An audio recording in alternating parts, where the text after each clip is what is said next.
Hablemos del lenguaje cinematográfico. El lenguaje cinematográfico son una serie de herramientas que se utilizan dentro de la creación cinematográfica para dar sentido e información a muchos de los aspectos de la misma película que se está creando. Para hablar de ese tema, primero hay que hablar sobre el plano. El plano es la unidad básica de creación creativa dentro de la cinematografía, por decirlo de alguna forma. Pero para poder hablar del plano, no solo podemos hablar de su significado como unidad, pero de cómo el mismo se presenta dentro de la cinematografía. Para hablar de esto, hay que definir 3 puntos esenciales: el plano de movimiento, la perspectiva y la profundidad de campo. Esos 3 elementos se utilizan para dar diferentes tipos de focos a temas particulares o situaciones particulares que están ocurriendo dentro de la pieza que se está viendo. Y todos cumplen roles diferentes dependiendo de diferentes variantes. Pero ahora de dichas variantes vamos a hablar de Ciudadano Kane de 1941. Para empezar a hablar entonces con respecto a esta película, empecemos con el movimiento de cámara. El movimiento de la cámara o los movimientos de cámara son un recurso para poder llenar de sentido el movimiento como tal que podía tener la cámara. Eso se debe a que la cámara estaba dejando de ser un mero artículo técnico a un nuevo elemento dentro de la narrativa. Esto ayuda en muchos sentidos a que se dé mucha más significación dentro de las películas. Uno de los momentos más significativos dentro de la película que pueden ayudarnos a explicar esto es todo el flashback con la madre de Kane. Que en esa escena se utilice un plano de movimiento, más particularmente un plano secuencia, permite que toda la narrativa no se corte, hace que los sentimientos perduren con la misma intensidad desde el inicio hasta el final de la misma y que ese minuto y medio se sienta con una carga mucho mayor a la que habría tenido si hubiera habido muchos cortes en medio.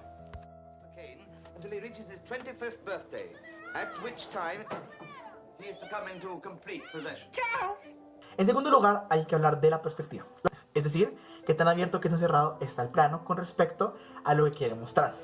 Para hablar de perspectiva, es muy útil mencionar la escena en el comedor entre Charles y su primera esposa.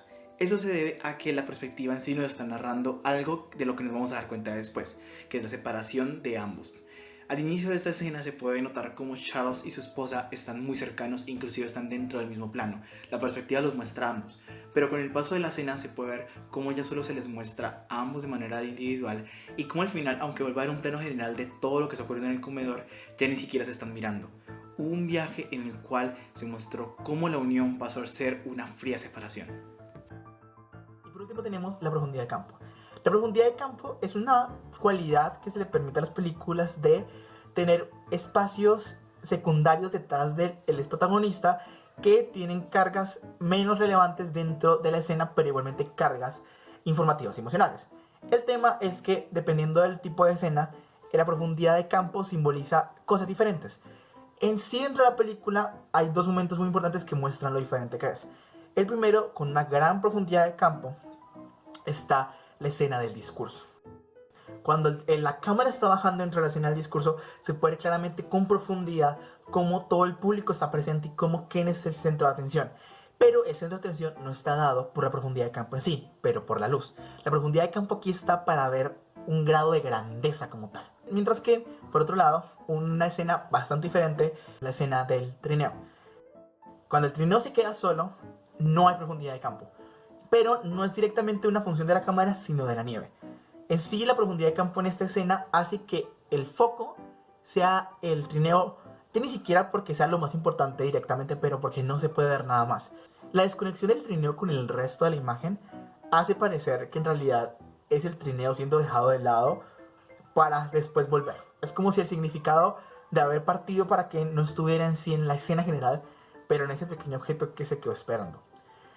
Y aunque podríamos hablar de muchos más ejemplos como el uso de la picada y la contrapicada para hablar de las dinámicas de poder, y también podríamos hablar en sí de cómo eso también termina afectando la perspectiva por lo menos de personajes como el tutor frente a Kane, es lo esencial por él. Espero les haya gustado y nos vemos después.